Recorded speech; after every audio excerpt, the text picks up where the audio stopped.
I'm Linda Goodner with L. Jennings Law, I'm Ledley L. Jennings. and we're going to do a little chat over some questions that we get all the time. So, Ledley, will ask you a couple of questions, and you give us your best answer. Pressure's on. Yes. All right. So, if both parents pass away and they haven't named a guardian for their child or children, what actually happens? Well, actually, they have to go to guardianship court. Most people think just, my parent or my best friend or my sibling would step in, but it's not automatic. So you have to take your family to guardianship court to get a judge to appoint a guardian. Okay. And it might not be what the parents would have wanted if they could have Exactly. decided ahead of time. Right. Because the judge doesn't know your family. He doesn't know who you would have chosen. So we usually say, write it down. And we do that in a will and in a power of attorney. You choose the guardian for your kids. All right, so let's say that you have someone that needs to go to the nursing home and it's expensive, so you would like to get them qualified for Medicaid. Is it true that all of their assets can get tied up in order to get qualified for Medicaid? It is. Either you have to private pay for the nursing home, which a lot of people do. It's about $8 or $9 a month, I think. Or you can get on Medicaid. But to get on Medicaid, you basically have to be broke. You can't have more than $2,000, a house, and a car. So anything other than that is open to Medicaid taking. But we have a lot of strategies where we plan with clients ahead of time to get ahead of those needs and save a lot of their wealth. Okay.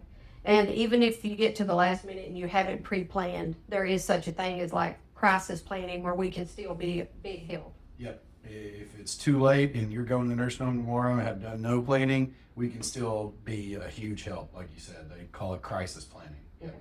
And there's a little bit of difference in planning if it's one person that's not married that needs to be qualified versus a married couple and one of them is going and the other one isn't. Yeah, a married couple can keep a lot more assets than a single person. Instead of that $2,000 mark, I think married couple goes up to about $154,000. Okay. Kind of the next topic, we get a lot of questions about wills. People don't really understand how a will works, but a will puts you in probate. So does it normally take a pretty good amount of time to probate a will? Yeah, that's the biggest misconception of what we do is people think a will avoids probate, and it doesn't. The will actually mandates probate. It acts as like a set of instructions for the court to follow, really a suggestion. But the downside to probates are it takes, at least 6 months. That's the minimum length. But as you know, our probates can go a lot longer than that, and they can be expensive, time consuming, but mostly public. Everybody can look on courtconnect.com and see what you own. In all of these scenarios that we've talked about, pre-planning is a lot better on the family.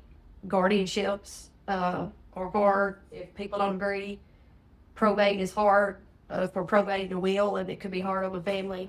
And trying to get qualified for Medicaid is hard on the family. So really, in all three of these instances, if they do some pre-planning, then it's a lot better for the family.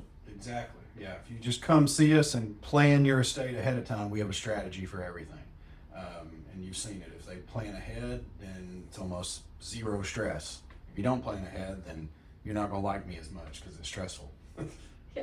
I'm not going to like you as much because I'm the one that's stressed. Exactly. So, all right. Well, that's what we have for today. If you've got some questions you'd like for us to answer, feel free to call. Our office number is 501-501-9455, and we'll do our best to answer your questions. Yep. That's awesome. Thank you.